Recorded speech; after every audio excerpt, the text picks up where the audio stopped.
Bom, bem-vindas, bem-vindos, bem-vindes. Nesses dias, entre ontem, hoje e amanhã, ou seja, 9, 10 e 11 de dezembro de 2021, estamos recebendo, está ocorrendo o Encontro Nacional pelos Direitos Humanos à Água e Saneamento, o ENDAS, promovido pelo Observatório Nacional dos Direitos à Água e Saneamento, o ENDAS, junto com a parceria de diversos órgãos que vocês puderam ver anteriormente. O evento, além de contar com as apresentações que a gente vai ter agora nessa mesa, tem diversos espaços de interlocução, não só entre a academia, mas com movimentos sociais também. Então, a ideia aqui é, durante todo o evento, vocês poderem aproveitar a troca de saberes, saberes técnicos, saberes populares, saberes científicos. E nessa sessão, teremos apresentações de trabalhos de pesquisa e de extensão universitária, né, especificamente. Esses trabalhos eles também contam com alguns relatos de lutas pelos direitos humanos à água e saneamento, ou de denúncias de violações a esses direitos também. Então, aqui a gente também vai ser presenteado com algumas manifestações culturais, números artísticos, que façam referência ao direito humano à água e saneamento. Bom, meu nome é Raíssa Cortez, eu sou arquiteta e urbanista, mas sou também pesquisadora da Universidade Federal do ABC e hoje tenho a oportunidade de colaborar no Conselho Orientativo do ONDAS. Bom, também trago aqui o João, que é meu apoio nessa mesa, e também gostaria que se apresentasse e fizesse uma breve apresentação.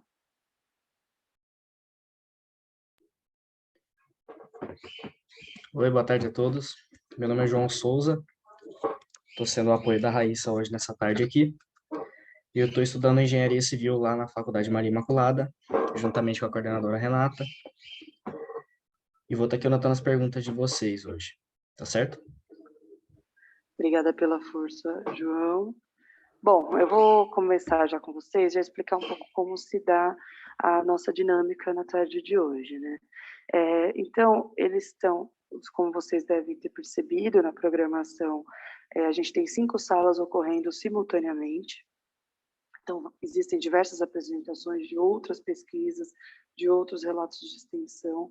E na nossa sala especificamente, a gente tem os trabalhos relacionados ao tema planejamento e regulação para assegurar o direito humano à água e ao saneamento, e acompanhamento, avaliação e crítica aos processos de privatização.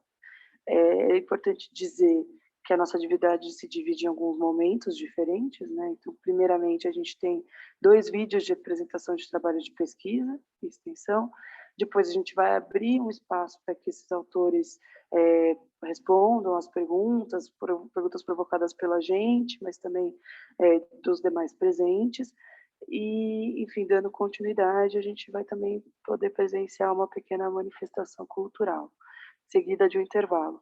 Após o intervalo, a gente vai ter um relato aqui de luta popular e também uma discussão sobre esse relato. E eu convido aqui todo mundo, inclusive quem é mais técnico, para que possa também fazer perguntas e possa aproveitar esse momento de trocas para a gente poder aprender todo mundo um pouco mais aqui nessa tarde.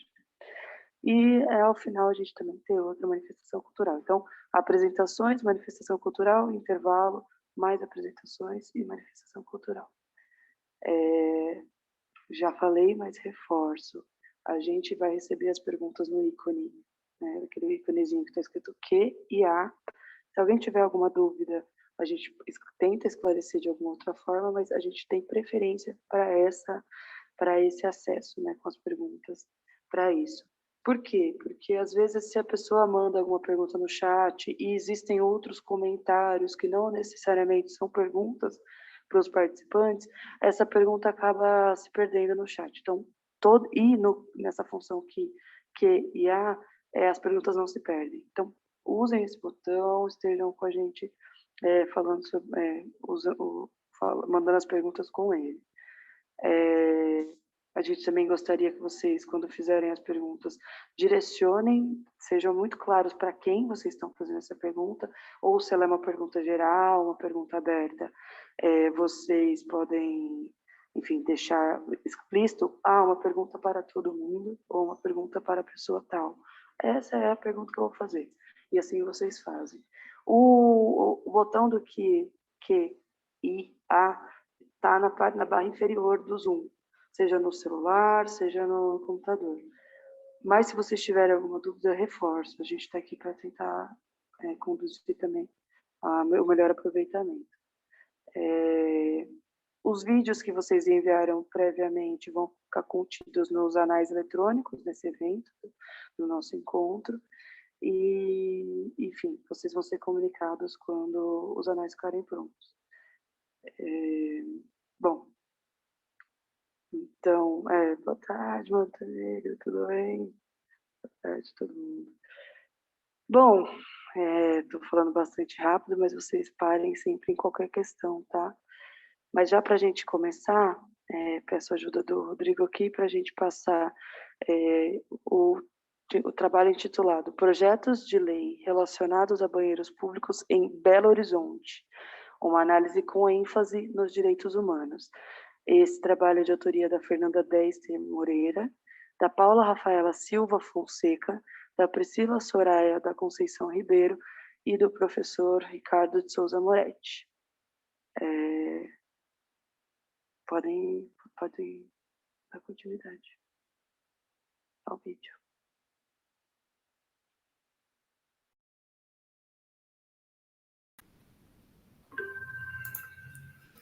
Olá, eu vou apresentar o trabalho intitulado Projetos de Lei Relacionados a Banheiros Públicos em Belo Horizonte, Minas Gerais, uma análise com ênfase nos direitos humanos. Esse trabalho foi realizado por mim, Fernanda, Paula Rafaela, Priscila Ribeiro, Ricardo Moretti, e foi fruto do curso de extensão do ONDAS sobre direitos humanos, água e saneamento.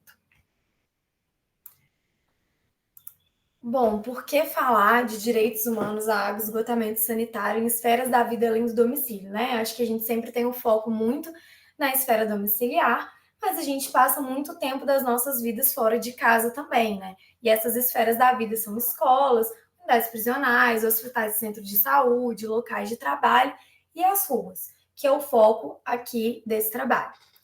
As ruas, né? O saneamento nas ruas, ele se materializa nos banheiros públicos. E o público, né, que mais mais sofre com a falta desse serviço são idosos, pessoas com deficiência, pessoas transgênero, trabalhadores de rua, mulheres e meninas. E essa diversidade de demandas, uma vez que temos um público muito diverso, tem que ser levada em consideração na formulação de políticas públicas. Em relação à legislação e políticas públicas, não existe, então, um marco legal sobre banheiros públicos. As políticas de saneamento elas são essencialmente voltadas para a esfera domiciliar e a Política Nacional de Promoção à Saúde, ela incentiva a ocupação de espaços públicos, mas ela não cita o banheiro como um equipamento essencial. Existem outras políticas vinculadas ao assunto indiretamente, como a Lei Federal 3.647 de 2018, que fala sobre desperdício de água em banheiros de prédios públicos, a Lei Federal 3.724 de 2018, que implementa o programa Bicicleta Brasil, que fala sobre a instalação de banheiros públicos em locais estratégicos para incentivar o programa. A gente tem a Lei 13.825 de 2019, que ela altera a Lei da Acessibilidade de 2000, que fala que em espaços públicos um sanitário deve ser adaptado e em eventos 10% dos banheiros químicos devem ser acessíveis. Na Lei 14.029 de 2020, a mais recente, fala sobre a disposição de água potável e banheiros públicos para atendimento à população em situação de rua. Mediante ao vazio normativo no âmbito federal, essa responsabilidade ela acaba recaindo aos estados, mas principalmente aos municípios, que são titulares de serviço de saneamento e responsáveis pela política urbana municipal e têm a responsabilidade indelegável quanto ao planejamento e gestão. Dessa forma, o objetivo deste trabalho foi apresentar os projetos de lei de banheiros públicos de Belo Horizonte e discuti-los à luz do conteúdo normativo dos direitos humanos à água e saneamento. Então, como que a gente realizou, né? A gente definiu o corpus da pesquisa, que seriam os documentos dos projetos de lei. A gente acessou, né, por meio do website da Câmara Municipal de Belo Horizonte, usando a palavra-chave banheiros públicos para fazer essa busca. Esses documentos do projeto de leis foram analisados segundo a análise de conteúdo temática categorial de Bardhan, e as categorias que foram definidas foram os elementos normativos dos direitos humanos em espaços públicos, direitos humanos ao saneamento em espaços públicos, que são disponibilidade, que tem relação com a quantidade de banheiros, a distância entre eles, considerando a demanda do espaço público. A acessibilidade, que fala sobre o design do banheiro, o acesso de pessoas com deficiência, o acesso de pessoas idosas, e também o acesso contínuo desse equipamento, né, em horários que até de menos movimento, mas que certos públicos necessitam desse equipamento. Tem acessibilidade financeira, que tem relação com o pagamento para usar o banheiro, que não prejudique a situação financeira, considerando todos os públicos. A qualidade de segurança, que tem a ver com a higienização, conservação e manutenção dos banheiros. E a qualidade, privacidade, dignidade e aceitabilidade, que tem a ver com a aceitabilidade cultural do equipamento, ser um equipamento que garante a privacidade e dignidade das pessoas que vão utilizar. Nós encontramos 12 projetos de lei e 2 não tinham documentos disponíveis. Então, nós analisamos 10 documentos de projetos de lei. Então, entrando aí nessa análise, nós temos projetos de lei desde 2009 até 2017. O primeiro deles, do então vereador Luiz Tibé, né, o 683 de 2009, dispõe sobre a instalação de banheiros públicos nas estações de metrô de Belo Horizonte e os elementos contemplados são disponibilidade e acessibilidade. Foi um PL que foi arquivado. Também em 2009, o 755 do então vereador Fred Costa fala sobre a proibição da cobrança de uso de banheiros públicos em edificações destinadas ao transporte público ou privado. Então, é um PL que contempla o elemento normativo da acessibilidade financeira. Lá em 2010, o 1278 do então vereador Pablo César Pablito dispõe sobre a criação da área destinada à instalação de banheiros públicos permanentes em praças, parques municipais, estações de metrô, ferroviárias, terminais rodoviários e locais próximos a pontos relevantes de interesse turístico. É um PL que contempla elementos como a disponibilidade, qualidade e segurança, que foi rejeitado na Câmara, né? Esqueci de comentar que o anterior, ele foi vetado, né? Ele se tornou uma proposição de lei, foi vetado pelo Executivo. Depois, só em 2012, nós temos um projeto de lei do então vereador Joel Moreira Filho, que fala sobre as condições de higiene em banheiros públicos e trata dos elementos de disponibilidade, qualidade de segurança, aceitabilidade, privacidade e dignidade. Foi um PL arquivado. Aí, em 2013, o então vereador ele retorna, né, foi reeleito, porque ele foi arquivado devido à finalização do mandato. Ele retorna e tenta aprovar novamente o mesmo PL, com os mesmos conteúdos normativos, mesmo texto. E ele também foi arquivado. Em 2013, temos do Pablo César Pablito novamente, né, o mesmo texto de 2010, que falava sobre elementos normativos de disponibilidade, qualidade e segurança. Em 2013 ainda temos o 718, que dispõe sobre a instalação e conservação de banheiros públicos do município. Então, contempla elementos de disponibilidade, acessibilidade financeira, qualidade e segurança. Se tornou uma proposição de lei e foi vetada no Executivo. Em 2016, temos do então 1854, do então vereador Sérgio Tavares, que dispõe sobre a instalação e conservação de banheiros públicos no município, que fala sobre os elementos de disponibilidade, qualidade e segurança. 932 de 2016, do professor Wendel Mesquita, que dispõe sobre a instalação, conservação e manutenção de banheiros públicos na orla da Lagoa da Pampulha, especificamente, contempla elementos de disponibilidade e acessibilidade financeira. O Elvis Cortes, então vereador em 2017, ele fez o projeto de lei número 161, que dispõe sobre a instalação de banheiros públicos nas estações de metrô de Belo Horizonte, que contempla os elementos de disponibilidade e acessibilidade, foi um PL arquivado. Então, resumindo, né, temos 12 projetos de lei entre 2005 e 2021, só que 2 não tivemos acesso de texto, então foram 10 entre 2009 e 2017. No total, aí, nesse intervalo de tempo, de 7.809 projetos de lei. Então, apesar da gente reconhecer que nos textos, nos conteúdos, eles abordam elementos essenciais à garantia dos direitos humanos, que eles entendem a importância da provisão desses serviços, né, ainda não é um assunto prioritário, né? 12 PLs aí nesse intervalo de tempo que teve mais de 7.000 propostas. 4 deles foram rejeitados, 3 se tornaram proposições de lei e foram vetadas pelo Executivo sob a prerrogativa de que no Código de Posturas do município já está previsto que o Executivo pode instalar sanitários públicos e também sob a prerrogativa de inconstitucionalidade, de que não é papel do Legislativo dar diretrizes ao Executivo sobre questões administrativas, como valores a cobrar ou gratuidade de serviços, horas de funcionamento do banheiro, quantidade de banheiros. Então, eles falam que isso é uma interferência do Legislativo em questões administrativas e que isso é inconstitucional. Na minha dissertação de mestrado, eu entrevistei gestores municipais de Belo Horizonte sobre esse assunto de banheiros públicos e eu percebi uma falta de prioridade no Legislativo e no Executivo e que reiteram esses achados aí sobre os projetos de lei. A disponibilidade é um elemento normativo. É um elemento normativo mais representado nos PLs, por quê? Porque se você não tem banheiro, não tem por que discutir qualidade de segurança, por que discutir acessibilidade. A gente primeiro precisa que eles existam. E então, primeiro, a gente precisa prover esses serviços e aí seguido de qualidade e segurança, que são questões de higiene, conservação e manutenção, que inclusive é o principal desafio enfrentado pelo poder público municipal, como foi dito aí nas entrevistas que eu realizei no ano passado. O PL 2218 de 2012, desculpa, tá 2021 aí, mas é 2012, traz atenção para questões de diferenças de necessidades de homens e mulheres.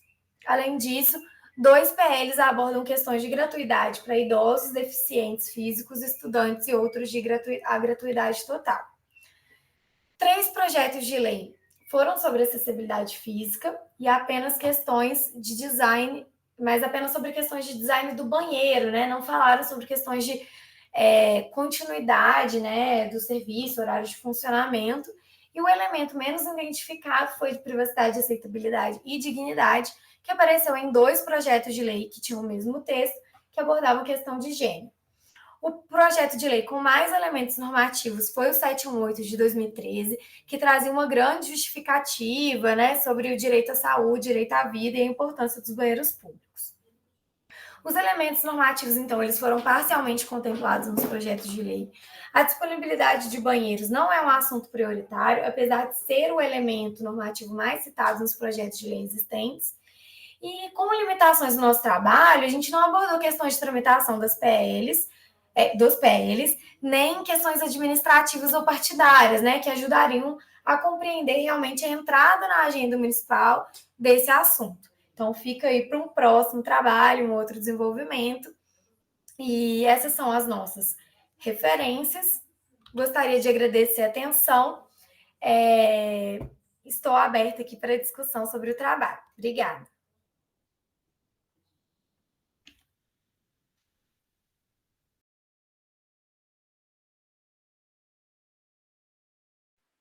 Bom, agora a gente dá prosseguimento com o convite à apresentação, na verdade, ao vídeo do segundo trabalho, que é intitulado Aspectos tarifários do serviço de abastecimento de água e a prestação de serviços de saneamento por empresas privadas em Minas Gerais.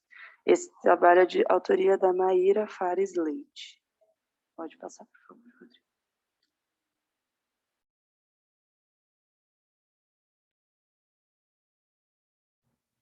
Olá, meu nome é Maíra e eu vou apresentar o trabalho Aspectos tarifários do serviço de abastecimento de água e a prestação de serviço de saneamento por empresas privadas em Minas Gerais. A Lei 14.026 de 2020 favorece a expansão, a participação de empresas privadas no setor de saneamento. E a argumentação utilizada foram os índices ruins do saneamento no país e a necessidade de criar condições para a entrada do capital privado, a fim de alcançarmos os avanços necessários na universalização do saneamento no país. Esse discurso foi muito difundido pela grande mídia e houve pouca controvérsia trazida para esse debate. Então, o objetivo do trabalho é analisar os aspectos tarifários de prestadores de diferentes naturezas em Minas Gerais e aspectos qualitativos dos serviços prestados por prestadores privados a partir de opiniões de moradores atendidos por esses prestadores. A metodologia utilizada foi a consulta em sites de prestadores de saneamento em Minas Gerais e também em sites das agências reguladoras ARSAI e ARISP. As categorias tarifárias analisadas foram a residencial e social, 10 metros cúbicos e 15 metros cúbicos.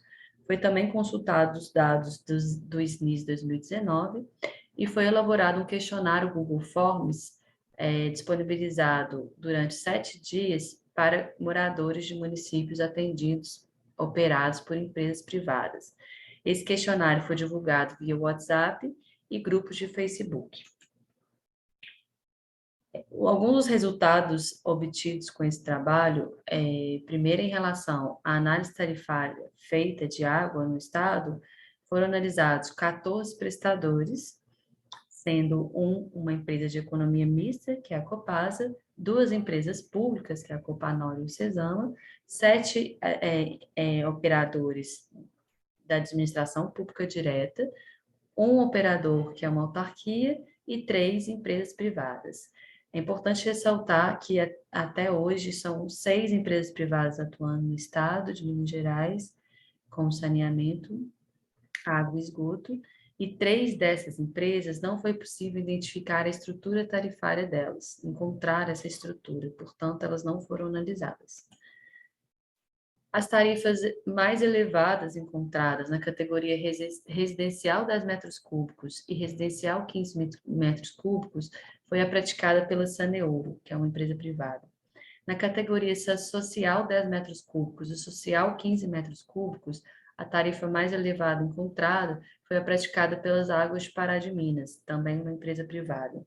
As tarifas mais baixas encontradas foi a residencial 10 metros cúbicos, na categoria residencial 10 metros cúbicos e na categoria residencial 15 metros cúbicos, foi a praticada pelo SAAI Formiga, e na categoria social 10 metros cúbicos e social 15 metros cúbicos, foi a praticada pelo SAAI Passos. A diferença tarifária na categoria residencial 10 metros cúbicos da tarifa mais baixa para a tarifa mais alta encontrada foi de 285%. Na categoria residencial 15 metros cúbicos, essa diferença foi 306%. Na categoria social 10 metros cúbicos, a diferença foi 216%, e na categoria social 15 metros cúbicos, a diferença foi 358%. Aqui é um gráfico com as tarifas dos 14 prestadores analisados no estado. Em relação aos municípios com serviço de água e esgoto prestados por empresas privadas em Minas Gerais, até o momento são 6 municípios em Minas Gerais, e por meio de consulta ao site desses prestadores, foi identificado baixa informação disponível via sites. E então, eu trouxe aqui uma citação do Albuquerque, que diz que o acesso à informação em si é um direito humano, é fundamental para a realização de todos os demais direitos humanos e constitui um pré-requisito para a participação ativa, livre e significativa. Esses gráficos trazem alguns dos resultados obtidos a partir do questionário disponibilizado para esses moradores. Desses 6 municípios, a gente teve respostas de moradores de 5 municípios dos 6 operados por empresas privadas hoje no estado. Em relação à qualidade do serviço de abastecimento de água, 37% das pessoas que responderam disseram que o serviço é bom, muito bom ou excelente, e 63% disse ser ruim, regular ou péssimo.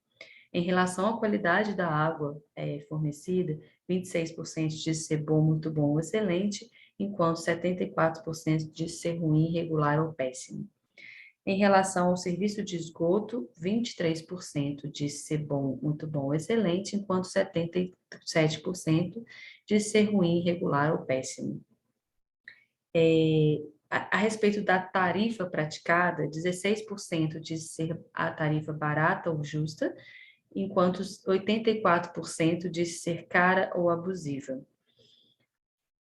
Em relação ao atendimento da água, do recebimento da população da água tratada, 74% diz que a população toda recebe água tratada, enquanto 23% disse não.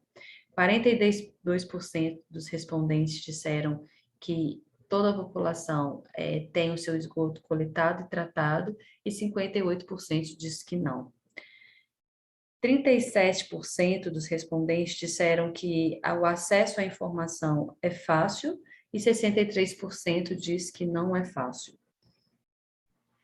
Em relação ao prestador anterior ao prestador atual do serviço de saneamento no município, 32% diz que esse serviço era bom, muito bom, excelente, enquanto 62% diz que o serviço era ruim, regular ou péssimo.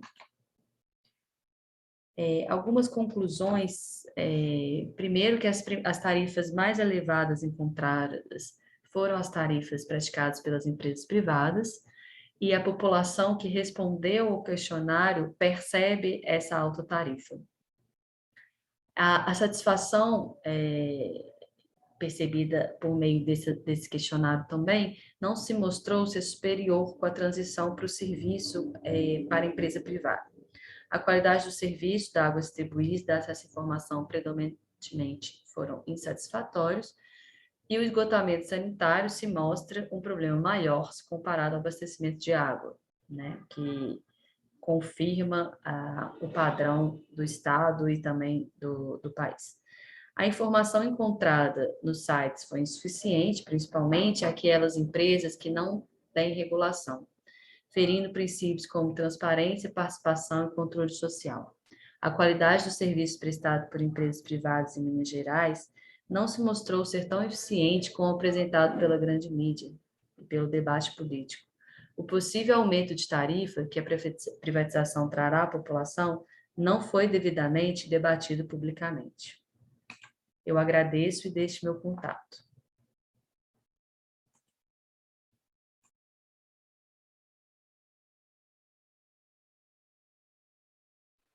Bom, nesse momento eu gostaria de chamar as autoras, Fernanda Dester Moreira, e eu vi que a Maíra comentou que estava entrando no avião, não sei se ela consegue estar conosco, mas enfim, gostaria de convidar as duas.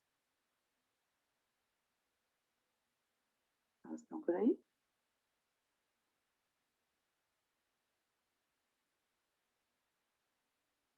Oi, tô aqui, boa tarde. Fernanda. Boa tarde. Bom, enquanto Maíra... é porque Maíra, acho que o Rodrigo vai te colocar aqui, certo?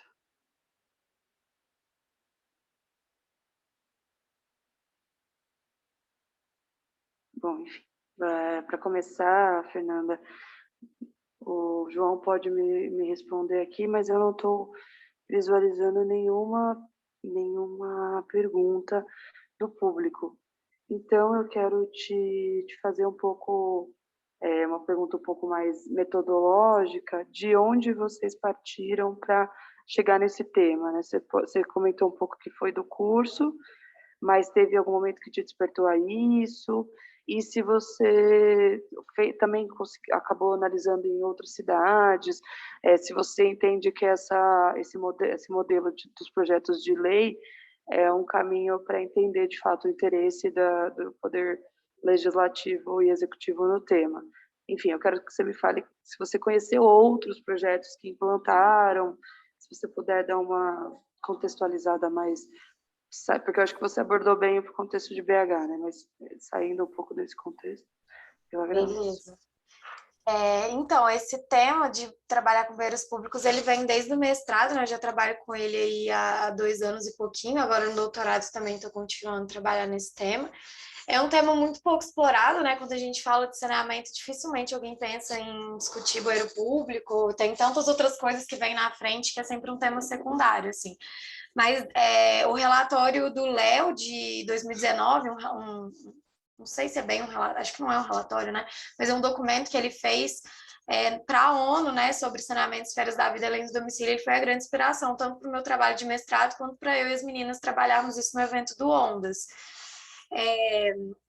A questão de trabalhar com projetos de lei foi algo que eu não consegui explorar na dissertação, porque na minha dissertação eu entrevistei gestores da prefeitura e entrevistei pessoas na rua, né? Especificamente na orla da Lagoa da Pampulha, que era o meu estudo de caso, que é um caso bem específico, né? Que é um local turístico, enfim.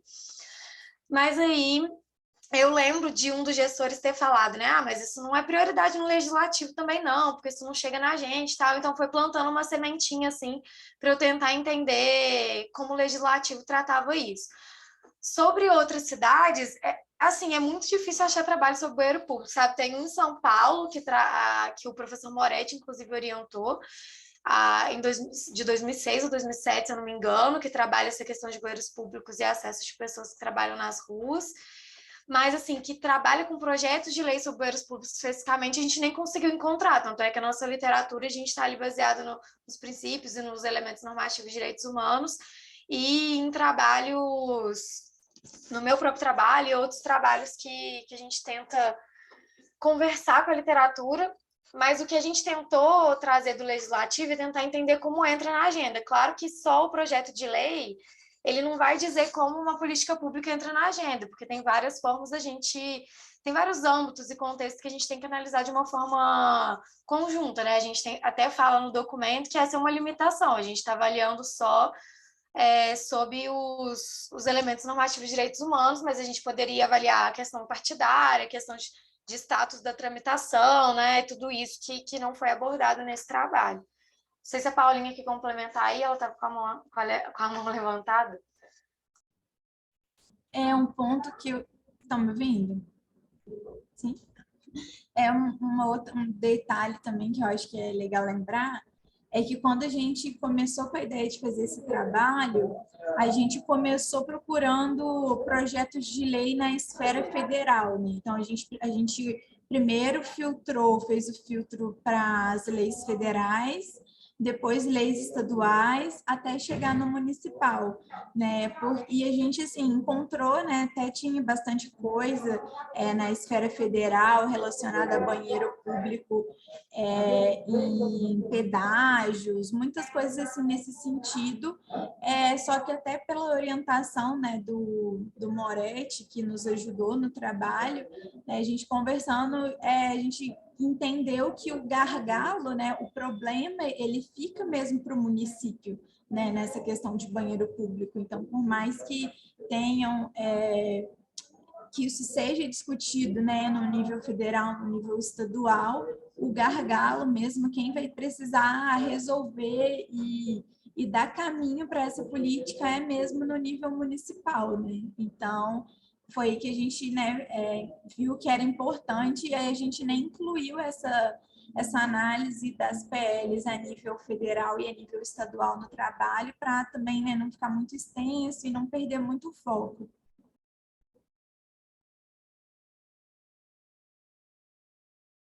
Mas muito legal saber que vocês fizeram essa investigação, vocês tiveram uma noção mais geral, porque, de fato, sim, a manutenção da cidade é a responsabilidade do município, né? E o executivo municipal tem que provocar nesse sentido. Mas é interessante também saber como que esse assunto circula de outras formas. Eu vi que a Tereza fez uma pergunta, ela não direcionou para quem que foi a pergunta. Me parece que é um pouco mais parecida com a abordagem da Maíra, mas se vocês acharem que vale responder, fiquem à vontade. A pergunta que a Tereza fez aqui para a gente no QIA, nessa sessãozinha, nos trabalhos apresentados, ela gostaria de saber se há análise entre áreas urbanas e áreas rurais. No nosso trabalho, o foco foi área urbana. Foi a área urbana, porque quando a gente discute banheiros públicos em áreas rurais, é um outro contexto, né? Então, são bem peculiares, então a gente focou nas áreas urbanas mesmo. Maíra, você consegue responder? Oi, boa tarde. Obrigada. Tá me ouvindo? Meio barulhento aqui, desculpa. Então, no meu caso, os questionários, aí eu acho que, imagino que seja essa pergunta em relação às pessoas que responderam ao questionário, né?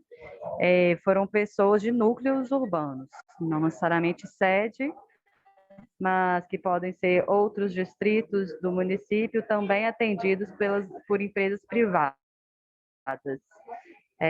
Mas não foi abrangido a área rural, mesmo porque essas empresas não assumem o saneamento rural, né?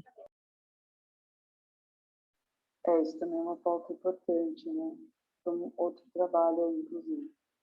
Maíra, continuando, a Marta tem uma pergunta que é o seguinte: quais estratégias você considera necessárias para uma maior compreensão da população acerca dos serviços de acesso à água e esgotamento, no sentido de como garantir maior informação para a população acerca desse tipo de prestação de serviço?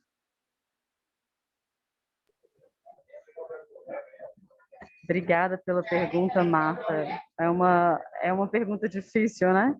É uma resposta difícil, eu diria, porque a gente está falando de muitos interesses e de meios de comunicação que estão alinhados, em geral, com esses interesses políticos, né?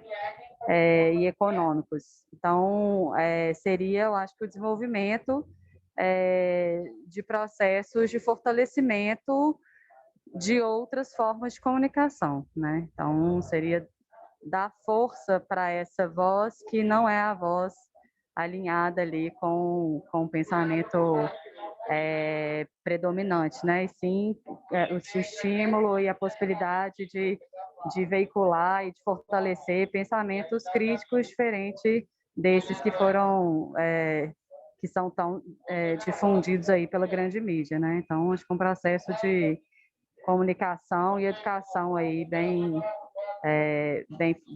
fortalecidos, né? Obrigada. Eu vou fazer a pergunta do Alex para a Fernanda, depois eu vou para você, Maíra, para a Fernanda. Mas, Fernanda, o Alex primeiro te parabeniza pelo brilhante trabalho, e eu endosso a brilhanteza também na abordagem, enfim. Mas ele pergunta: eu gostaria de saber como você vê a ausência dos prestadores de serviços, no caso a Copasa, em Minas Gerais, no empenho de levar saneamento básico às pessoas a quem atendem, especificamente no caso de banheiros públicos. Acho que ele quer dizer sobre essa abordagem ao prestador de serviço mesmo, se você se aproximou desse tema, se você tem alguma abordagem sobre isso. A grande reflexão sobre as empresas que prestam serviço de saneamento básico não tratarem de banheiros públicos e para o saneamento na esfera da vida realmente além do domicílio é porque na política pública isso não na Lei Nacional de Saneamento, né, com o novo marco também nada foi atualizado sobre isso. A discussão está sempre voltada para a esfera domiciliar, né, e a gente acaba deixando de lado pessoas em situação de rua, pessoas que trabalham nas ruas, pessoas que estão em unidades prisionais, e assim, eu conheço poucas, aqui em Juiz de Fora, por exemplo, onde eu moro, eu sei que a Cesama estava voltando esse olhar para fazer banheiros públicos, ter soluções para pessoas em situação de rua, mas eu não cheguei a conversar tirando com o próprio Alex, né, ainda uns anos atrás eu cheguei a conversar com o Alex sobre isso, mas não vejo como... O município não vê como responsabilidade da prestação de serviço de saneamento colocar banheiro público, sempre fica ali com a política urbana, com o setor de política urbana. E aí, nesse caso, acaba que não fica... Tem uma fala, né, que um gestor falou para mim, né, a questão dos banheiros públicos fica sem pai nem mãe, ninguém é responsável por isso fica aí solto, a hora que dá, a hora que vem alguma reclamação, a gente tenta resolver. Então, assim, não tem uma prioridade, não tem um grupo de trabalho. Assim, de tudo que eu tenho visto aí nesses últimos anos, mas acho que ainda muito para aprender, é que um grupo de trabalho poderia ser uma solução legal, sabe? Ter gente do planejamento urbano, do saneamento e de outros setores para discutir, né? Mas, assim, até achei interessante, o que eu acho muito interessante que a gente viu com esse trabalho, né, Paulinha, que chega o executivo e fala que é inconstitucional o legislativo chegar e mandar eles construírem banheiros públicos, trazer diretrizes, porque isso é uma questão administrativa que vai gerar custo, mas eles também não resolvem, não tem diretrizes internas, não tem um grupo de trabalho, então, assim, isso nunca vai ser assunto prioritário, enquanto tem outras 1000 coisas urgentes na agenda acontecendo ali. Então, acho que até papel aí nosso, que está trabalhando com esse tema, trazer para o Ondas isso também, para lutar mais para o saneamento para essas pessoas que dependem dos banheiros nas ruas e em outros lugares que não são na esfera domiciliar.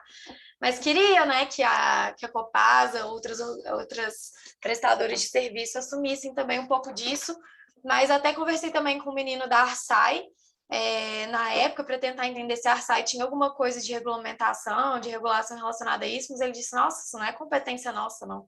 Isso é da política urbana, isso aí é da prefeitura, não tem nada a ver com a gente.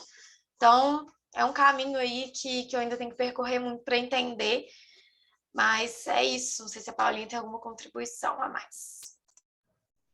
Não, eu acho que é isso mesmo. É muito complicado, porque quando a gente vai olhar, né, a universalização na 11445, a gente vê como ampliação progressiva de todos os domicílios que têm acesso, né? E aí, quando a gente olha para as pessoas que não têm domicílio, como que ficam essas pessoas? Elas estão incluídas na universalização? Elas fazem parte? Como que funciona isso? Porque elas não têm domicílio, mas elas também são sujeitos aos quais esses direitos devem ser assegurados. E eu acho que é isso que a Fernanda falou, né? O nosso espanto durante o trabalho foi perceber que a justificativa do executivo para barrar as propostas do legislativo era sempre essa, de inconstitucionalidade, por não poder gerar gasto sem um orçamento detalhado, mas o legislativo também não se dispunha, parecia, né, pelo que a gente percebeu, a entregar, então, um orçamento detalhado, especificar de onde viriam esses valores, né, essas despesas. Não tinha esse planejamento financeiro, né, talvez por falta desse estudo de um grupo, né, de um GT, talvez de um grupo de trabalho, como a Fernanda comentou. Então, assim, a gente via vereadores em diferentes mandatos que tinham uma PL indeferida e que submetiam exatamente a mesma PL, sem nenhuma alteração, num mandato diferente, né? Então, assim, se ela não foi aprovada antes porque, né, com um motivo que não era uma justificativa política, era uma justificativa administrativa, e a regra continua a mesma, ela não vai ser aprovada, né? Então, assim, eu acho que tem muito a ver com isso, com essa questão de responsabilização, né? Então, a Arsai não coloca isso, né, como uma questão, o poder público também não assume, e aí fica mesmo uma questão sem pai nem mãe.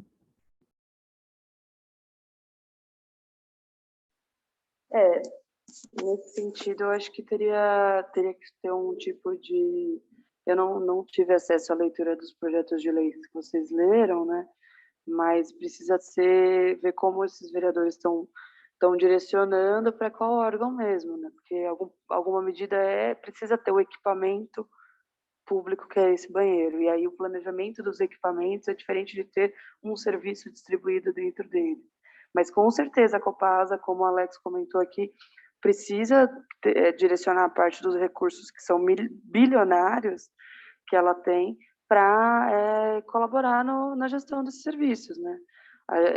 Acho que, não sei se vocês conhecem a iniciativa da Prefeitura de São Paulo que fez as pias comunitárias. As pias, em alguma medida, são elementos urbanos, mas não chegam a ser equipamentos, mas elas foram possíveis nessa parceria do poder público em pôr a pia e a Sabesp em fornecer a água constantemente, a zero custo, porque está no meio da rua. Então, eu acho que são coisas meio nesse sentido. Precisa ter mesmo um grupo de trabalho intersecretarial e entre entidades e órgãos, né? E aí a Paula fez uma pergunta para a Maíra, não sei se a Maíra está aí ainda, sobre a questão da metodologia da pesquisa dela, e em como ela direcionou, como ela selecionou quem responderia às perguntas. Se a Maíra tiver aí, poder falar um pouco sobre essa escolha.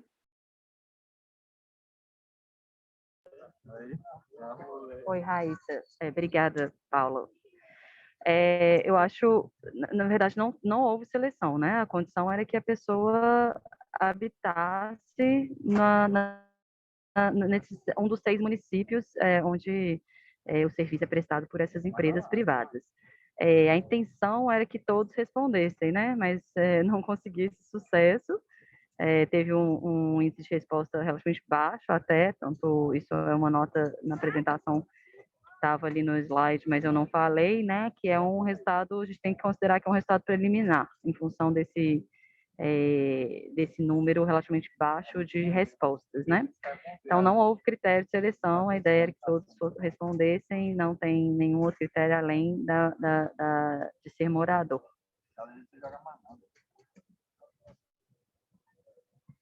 Só complementando, Raíssa, foi um trabalho também desenvolvido a partir do curso, né, realizado do Ondas. Então, foi um trabalho que tinha tempo, né? Por isso também eu não tive muito tempo de buscar novas pessoas para responder esse questionário. Mas o ideal fosse que tivesse um número de respostas maior. Eu não conheço nenhuma das pessoas que responderam, né? Foi utilizando aí de contatos para conseguir o máximo de resposta possível.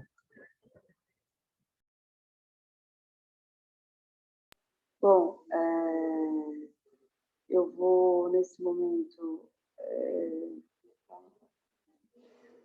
eu vou convidar o Rodrigo para ajudar a gente aqui com a estrutura da apresentação cultural. Bom, antes de tudo, né, agradeço às meninas pelas respostas, acho que deram um embasamento ainda melhor do trabalho, das abordagens, inclusive que acaba encorajando para que outras pessoas também tenham iniciativas semelhantes, são pesquisas que são muito possíveis de serem realizadas em outros casos, né? O que simboliza um bom exemplo de pesquisa, uma boa abordagem. Então, eu parabenizo vocês também e convido o pessoal a Maria Célia Nunes, que vai contar para a gente, Rodrigo, ou é vídeo? Sim, é um vídeo agora, Raíssa, que eu vou passar. Eu coloque o vídeo dela, eu vou falar o nome do vídeo. Tá bom. Ifá, Euá e os Ibejis. É uma história que a Maria Célia Nunes, artista, vai contar para a gente.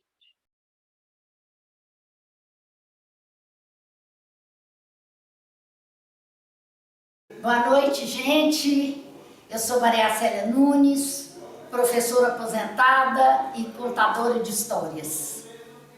Aprendi com os griots africanos a importância da palavra através da narração das histórias. E através das histórias eu procuro valorizar a nossa ancestralidade, das nossas comunidades originárias, das nossas comunidades tradicionais, das nossas matrizes africanas. Eu espero que vocês possam apreciar as histórias. Muito obrigada.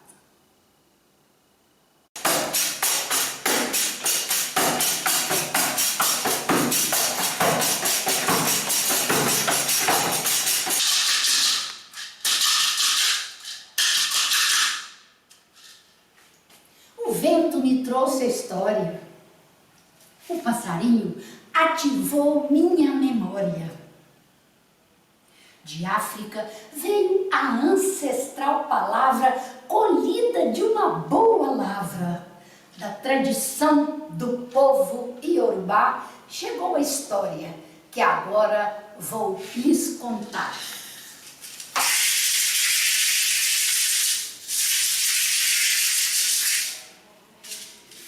Há muitos e muitos anos, em um povoado lá da África, vivia um adivinho chamado Ifá. Ele tinha 16 búzios mágicos e com eles lia a sorte das pessoas e ajudava a resolver os seus problemas de toda a ordem, até mesmo os males de amor. Mas o que Ifá mais gostava mesmo era de defender as pessoas da morte. Quando ele percebia que a morte rondava alguém, ele tratava logo de avisar a pessoa e ainda lhe ensinava as artimanhas para livrar-se dela. E com isso, ele adquiriu fama e respeito de todos ali na região. Mas, é claro, a morte não se conformava com isso e decide eliminar o Ifá, que a impedia de realizar os seus propósitos. Inicia, então, uma perseguição implacável ao adivinho. Aonde ele fosse, lá estava a morte, correndo em seu encalço. Certo dia, Ifá, desesperadamente correndo da morte que o perseguia, chegou num lugar assim, descampado, com uma mata no fundo, um riacho de águas claras, cristalinas e rasas. E à beira do riacho, uma bela mulher. Ifá chegou desesperado, aterrorizado. Mulher, me ajude, a morte me persegue. A mulher, que se chamava Euá, logo reconheceu o famoso adivinho. Euá era uma mulher de rara beleza, uma pele macia, aveludada, da cor da noite, olhos negros, grandes e expressivos como duas jabuticabas, dentes brancos e perfeitos, de fazer inveja a qualquer pérola verdadeira. Euá era também uma mulher misteriosa. As pessoas na sua aldeia diziam que ela guardava muitos segredos. Mas Euá era também uma mulher ousada e corajosa. E quando Ifá lhe pediu socorro, na mesma hora ela levantou a saia e mandou que Ifá se escondesse lá debaixo. Ele não se fez de rogado, se enfiou debaixo das pernas de Euá. Ela abaixou a saia e continuou ali, lavando roupas e cantarolando, como se nada de anormal tivesse acontecido.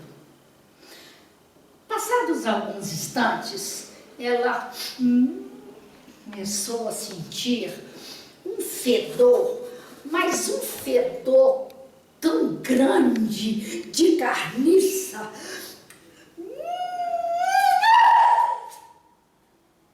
Deu de cara com a morte ali à sua frente.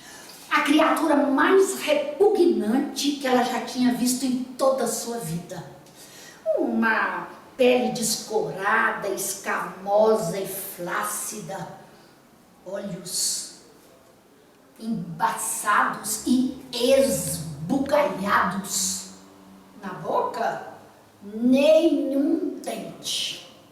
E o tempo todo, observando Euá, ela ficava assim, ó.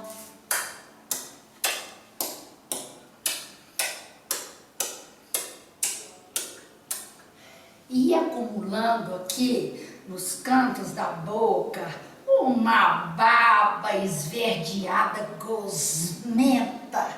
E de vez em quando ela fazia...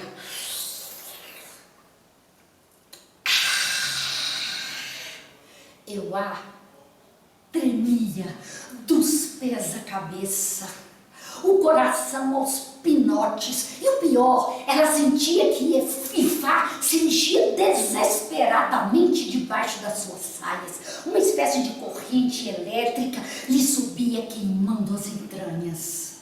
Mas, procurando manter uma calma que ela definitivamente não sentia, ela respondeu quando a morte lhe perguntou: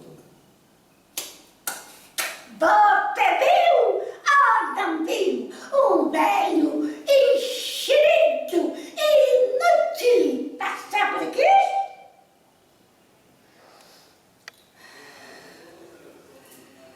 Vice senhora,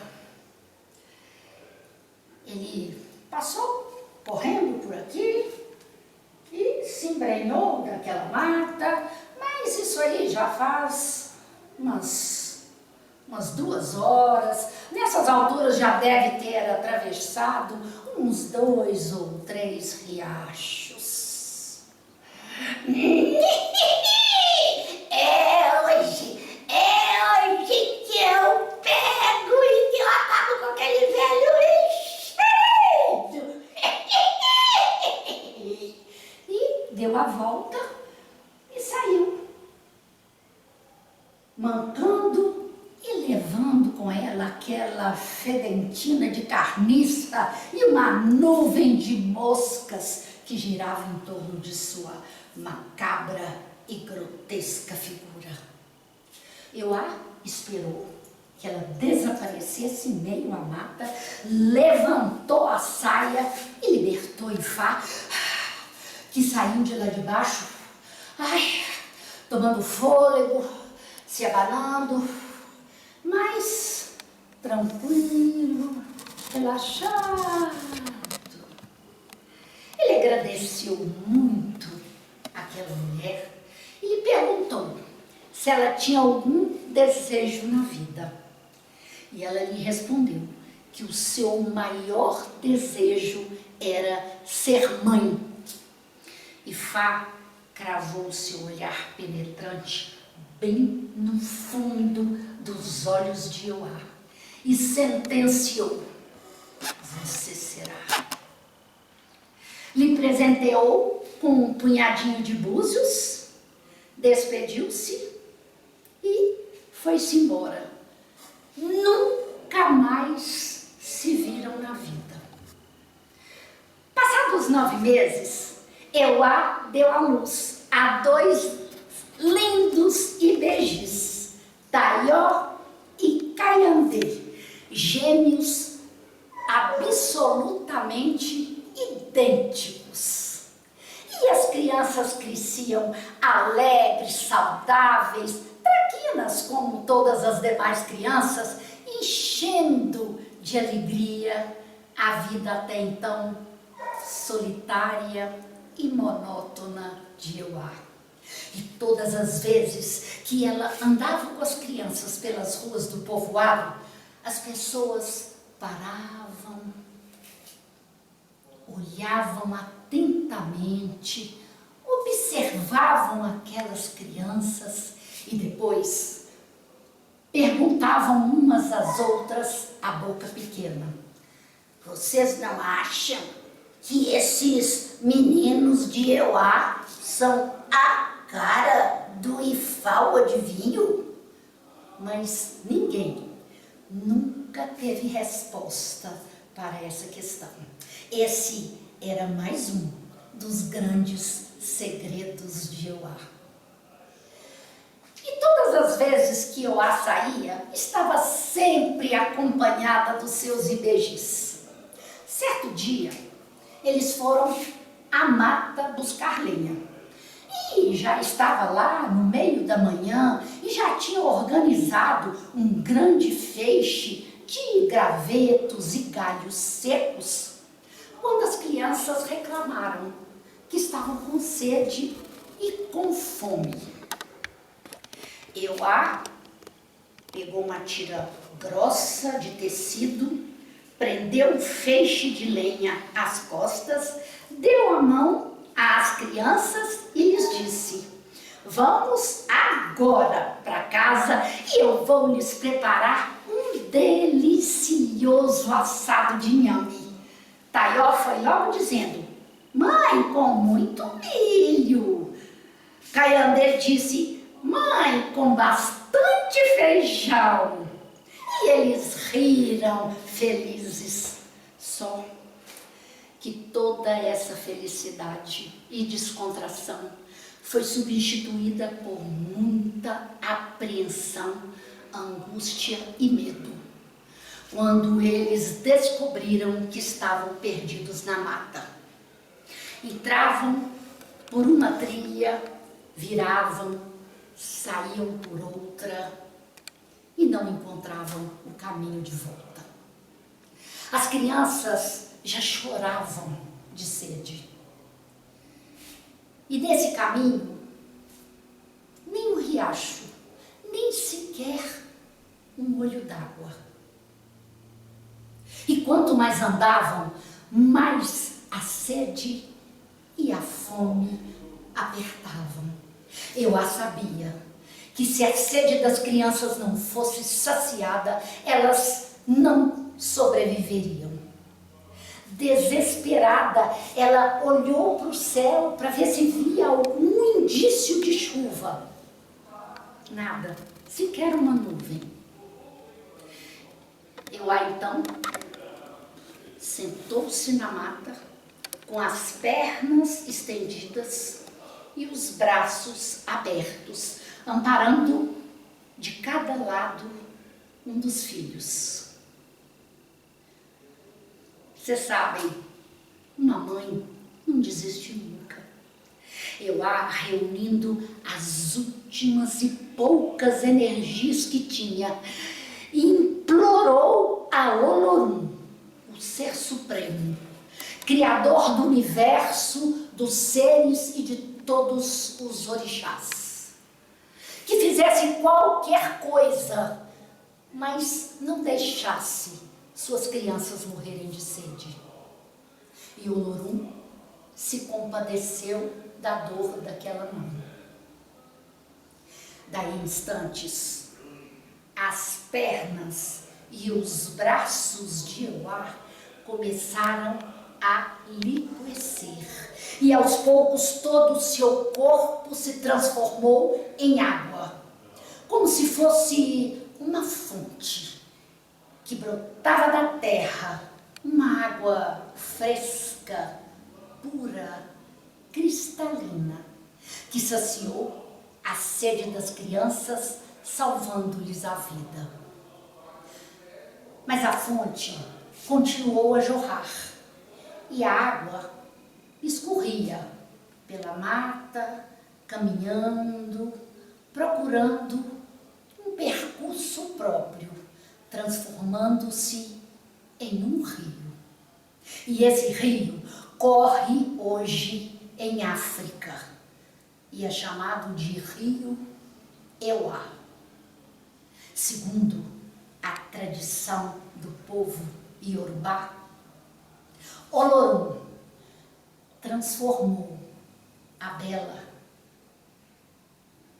a misteriosa, a mãe Euá em orixá, a orixá dos rios e das fontes.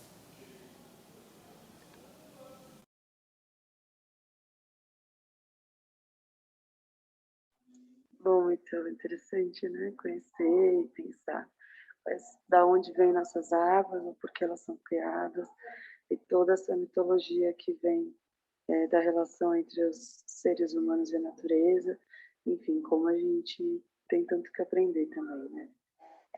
Nesse momento, minha gente, a ideia é a gente fazer um pequeno intervalo de de cerca de uns 10 minutos. O Rodrigo vai passar um slideshow enquanto for esses 10 minutos, e aí a gente vai voltar para a apresentação de um relato oral, com um companheiro aí acho que é de Minas também. Por favor, Rodrigo. Positivo.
Rodrigo, antes da gente começar, retornar, a Fernanda pediu para voltar a ser espectadora.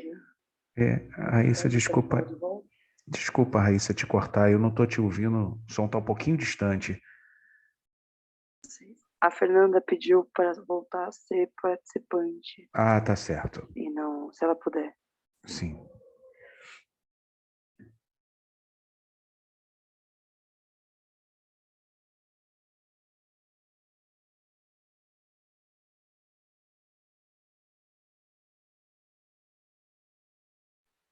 Bom, estando tudo certo, acho que a gente tem de volta a participação das pessoas aqui, né?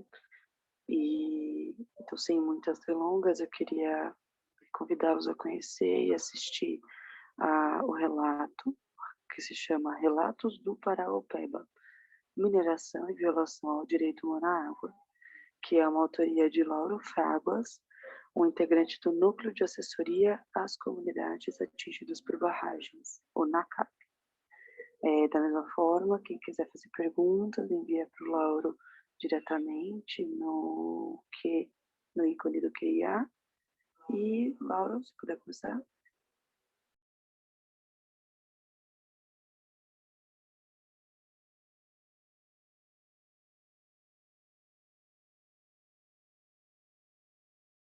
Em 25 de janeiro de 2019, o rompimento da barragem B1 da mina Córrego do Feijão, em Brumadinho, operada pela Vale, ceifou a vida de 270 pessoas e alterou drasticamente o cotidiano de várias comunidades na bacia do rio Paraopeba. A contaminação do rio colocou em risco a acessibilidade, a qualidade e a disponibilidade da água não apenas para a população que vive em Brumadinho, como também em outros 21 municípios ao longo de 356 quilômetros do rio. Até hoje, o Instituto Mineiro de Gestão das Águas não recomenda o uso das águas superficiais do rio Paraopeba para qualquer finalidade, entre os municípios de Brumadinho e o limite da usina hidrelétrica de Retiro Baixo, em Três Marias.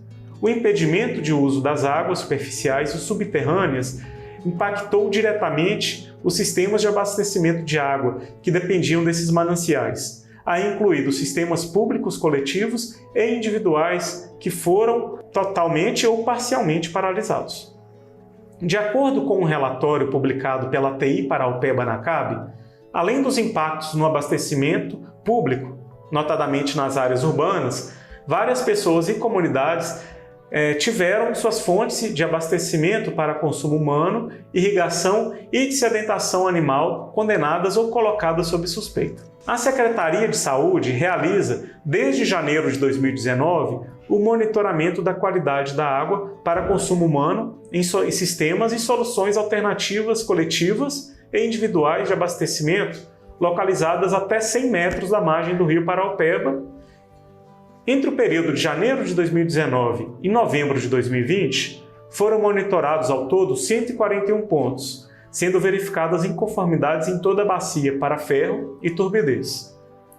Também foram verificadas violações pontuais para antimônio, arsênio, bário, chumbo, cromo, mercúrio, níquel e selênio, substâncias estas que representam risco à saúde. A impossibilidade de uso dessas fontes de água permanece até os dias atuais, e assim, residentes, comerciantes, produtores rurais e indústrias tiveram que paralisar suas atividades. Em alguns casos, tiveram que construir alternativas com recursos próprios para mitigar o problema.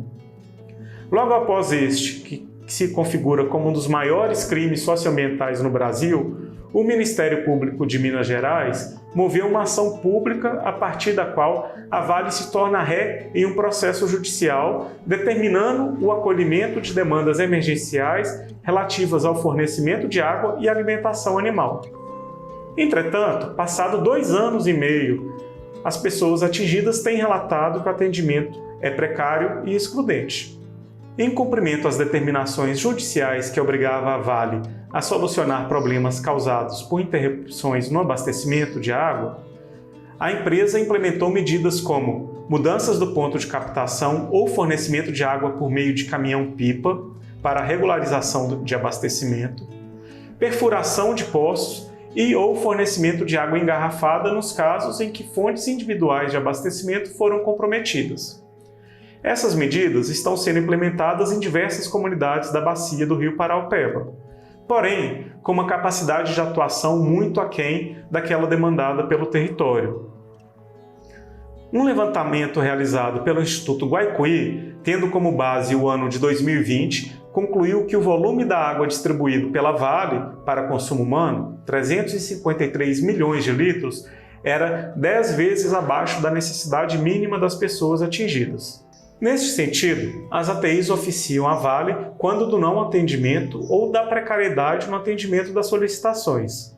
Paralelamente, em trabalho conjunto com as IJs, as ATIs vêm buscando articular as ações para que sejam tomadas as medidas cabíveis para garantir o acesso à água.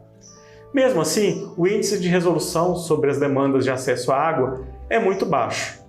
Na região da Unacabe Paraopeba, por exemplo, desde o início do acolhimento das demandas, em 8 de julho de 2021, de 1.063 demandas encaminhadas à mineradora, apenas 22 foram resolvidas.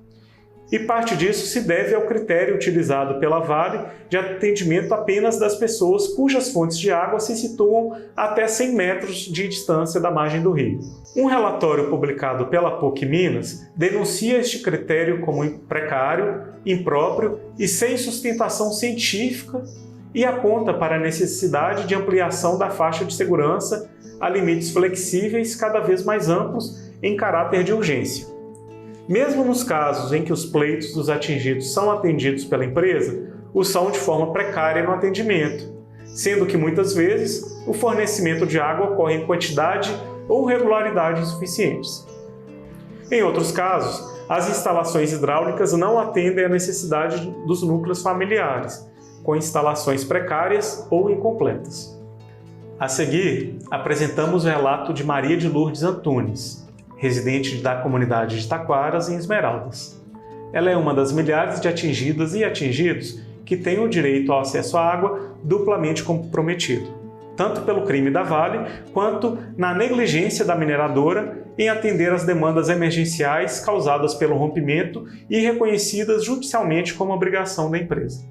Hoje eu vim fazer essa reclamação com a Vale. Me cortaram a minha água mineral.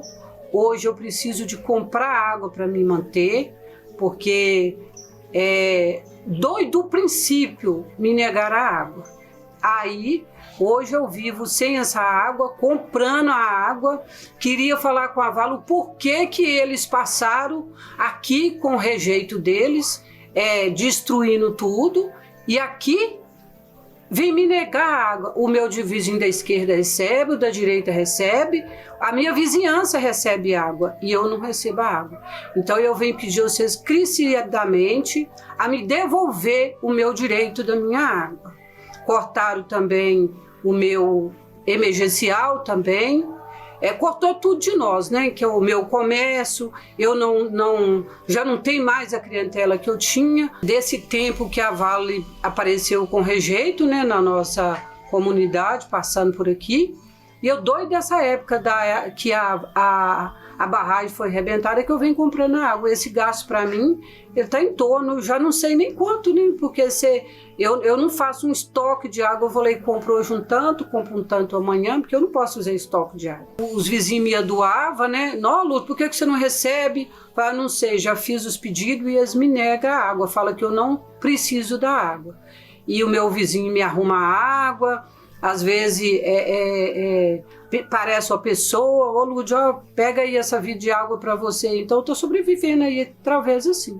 Agora hoje eu já não sei nem como vai receber mais essa água, né? Porque parece que eles estão também cortando de algumas pessoas. Tô sobrevivendo, né? Aqui em Taquaras. Eu espero que a Vale me devolva os meus direitos.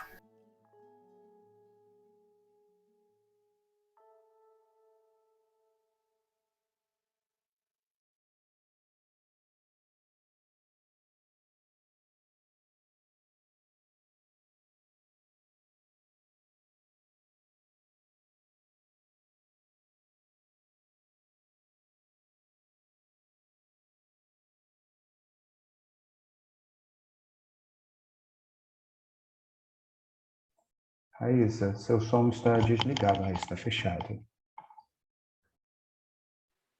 Poxa, obrigada, gente. Mas eu queria, enfim, dizer o quanto eu acho complexa essa história, mas também expressar um pouco da minha curiosidade com o Lauro, em como ele, como os colegas se aproximaram dessa localidade, se ele já tinha alguma proximidade anterior ao crime da Vale, como é que, enfim, acho que até para mobilizar também os demais técnicos aqui presentes, ele pode compartilhar um pouco mais a experiência dele como pessoa também, que chega no lugar como técnico. Lauro?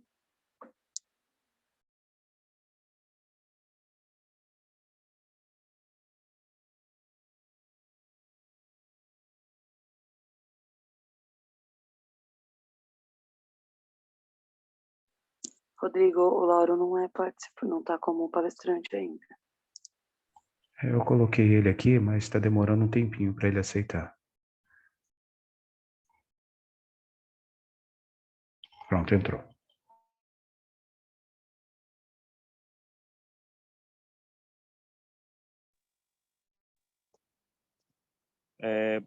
Boa tarde a todas e todos. Vocês me escutam bem? Sim. Peço desculpas aí. Né, eu estava aqui em uma outra atividade, né, do NACAB. Então é por isso que eu estou nesse ambiente aqui. Para dar um breve contexto, né, desse trabalho,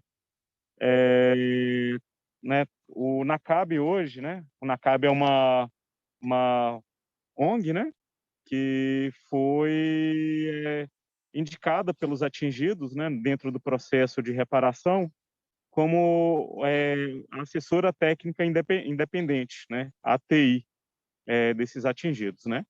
As assessorias técnicas independentes são assessorias que são indicadas, né, pelos atingidos e contratadas pelo Ministério Público como assessoras dos atingidos no processo judicial, no caso do rompimento, né, da mina do Córrego do Feijão. E nesse processo, né, na Bacia do Paraupeba, de formação das assessorias técnicas independentes, a bacia foi dividida em 5 regiões, né? E cada uma dessas regiões houve um processo de consulta popular e as entidades que participaram e foram escolhidas pelos atingidos foram contratadas para fazer esse papel de realizar estudos para gerar provas contra a Vale no processo e também garantir a participação informada dos atingidos. Dentre as atividades que as assessorias técnicas independentes executam, existe esse acompanhamento das demandas emergenciais, né? Judicialmente, como eu disse no vídeo, a Vale é obrigada a atender demandas emergenciais, tanto de fornecimento de água, seja ela para consumo humano ou para consumo animal ou irrigação, e também de silagem animal, visto que várias áreas de pastagem foram comprometidas pelo rompimento. A partir desse processo, né, o NACAB foi selecionado para uma região que vai do município de Esmeraldas até o município de Paraupeba. E a partir daí que surgiu toda a relação, né, com o município de Esmeraldas e a comunidade de Taquaras, que é a comunidade onde a Dona Maria de Lourdes reside.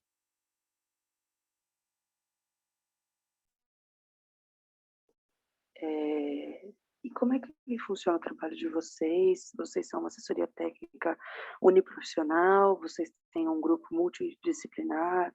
Conta como também vocês atuam, acho interessante.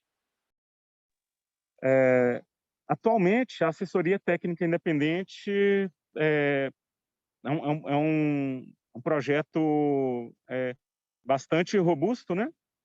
E assim, trabalhamos, né, em várias frentes, né, de levantamento de dados, né, e danos dos atingidos socioeconômicos, socioambientais, relacionados à agropecuária também.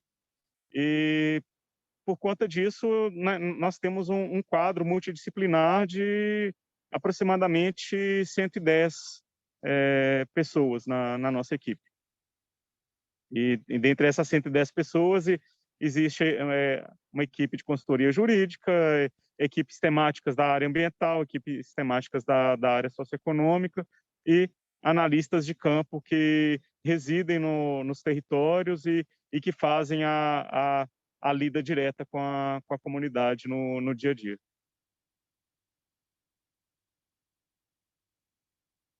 Bom, perfeito. Não, é bom saber, a gente, às vezes, até para incentivar, estimular e parabenizar também o trabalho, né, Laura, porque é um trabalho que deve ser muito árduo e de muita militância e persistência na importância do tema, né?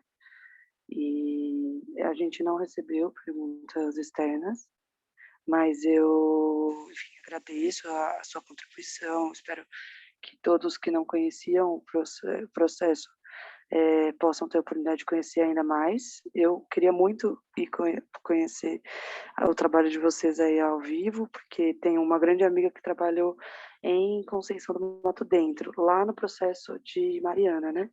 Então, ela contou sempre bastante coisa e ela sempre se referiu como um trabalho muito emocional também, muito complexo, com muitas questões ainda a serem desafiadas em termos técnicos. Então, eu dou meus parabéns, porque eu acho que é importante ver vocês fazendo essa luta. Eu acho que, se depender de nós aqui, a gente tem que divulgá-la ainda mais pelo mundo todo, né? Não sei se você quer fazer alguma consideração para encerrar. Eu gostaria de agradecer a oportunidade, né, de estar aqui e poder, né, compartilhar esse trabalho, né? Como você disse, é um trabalho árduo, né? Não é um simples trabalho, né? É uma militância. E é um trabalho que todos os estudos e levantamentos de danos que fizemos e estamos fazendo tem lado, né? Que é o lado dos atingidos e contra o grande capital, né? E esse sistema cruel aí. E você está convidada, né? Assim, a vir aqui conhecer o nosso trabalho, né? A gente tem né, um escritório central do projeto em Belo Horizonte, outro em Viçosa, outros 3 no território, né? E, né, tendo a oportunidade aí, é só avisar que você vai ser muito bem recebido aqui. Muito Obrigado obrigada, a Laura. todas e Obrigadão. todos. Muito obrigada. Então, pessoal, agora eu passo para a segunda atividade cultural. Se o Rodrigo também puder me ajudar, agradeço a participação do Laura e de todos que contribuíram aqui para a nossa reflexão científica, técnica e pessoal também, tarde, né? Queria convidar a apresentação intitulada Ecoartivismo pela Vida, de autoria da Karina Signori, que é artista, ativista, ambientalista, e nessa representação atua como Recicleide, ecoando a cultura ecológica. Rodrigo, pode ajudar a gente? Positivo.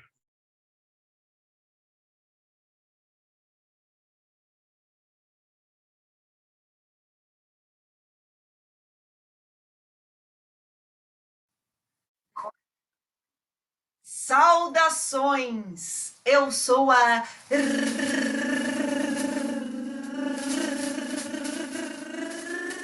Recicleide. Fui enviada de Reciclópolis para a Terra com a missão de ecoar a cultura ecológica com arte e alegria. Estou bem feliz de ver um encontro que traz o tema Direitos Humanos à Água e ao Saneamento. Mas que água e saneamento nós queremos? Sim, porque a humanidade está contaminando todas as águas, com produtos químicos, com lixos e com os próprios dejetos. O cocô causa contaminação. Então não desperdice água não. Não misture a água da pia e do chuveiro com a água do vaso do banheiro. Reaproveite as águas com sabão para lavar muitas coisas e o chão. O cocô, quando sai do seu banheiro, deve ir para a fossa bem ligeiro e depois para um filtro e sumidouro para tratar as bactérias desse esgoto. Desta forma não vai contaminar a água que depois se vai usar. Se na sua casa passa o encanamento, é importante ficar bem atento se o cano é para o esgoto ou se é para a drenagem pluvial. O cocô também pode compostar e no banheiro seco reciclar, com descarga de cinza e serragem, completando sem água a reciclagem. Alternativa super saudável, já que o cocô também é reciclável. Sim, nosso cocô pode virar adubo. Urge que a humanidade desperte sua consciência, que cada um assuma a sua parcela de responsabilidade e que todos juntos possam cuidar das águas.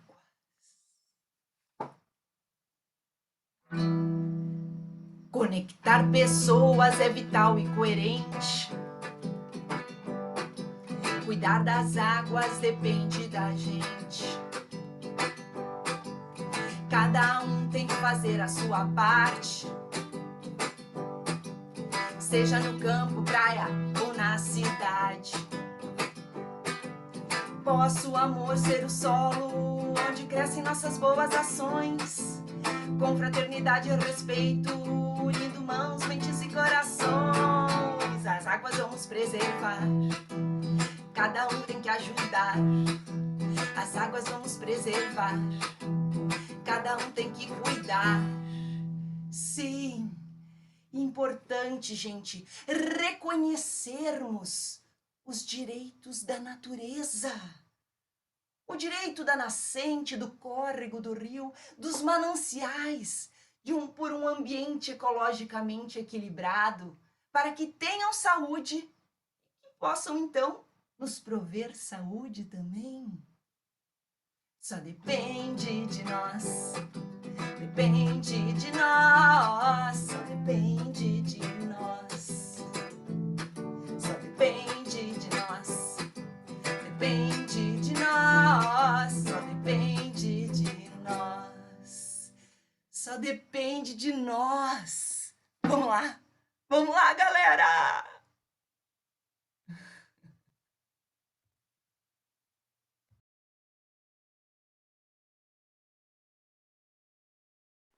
Muito bom, né? Ver uma forma lúdica de falar sobre o que a gente dejeta.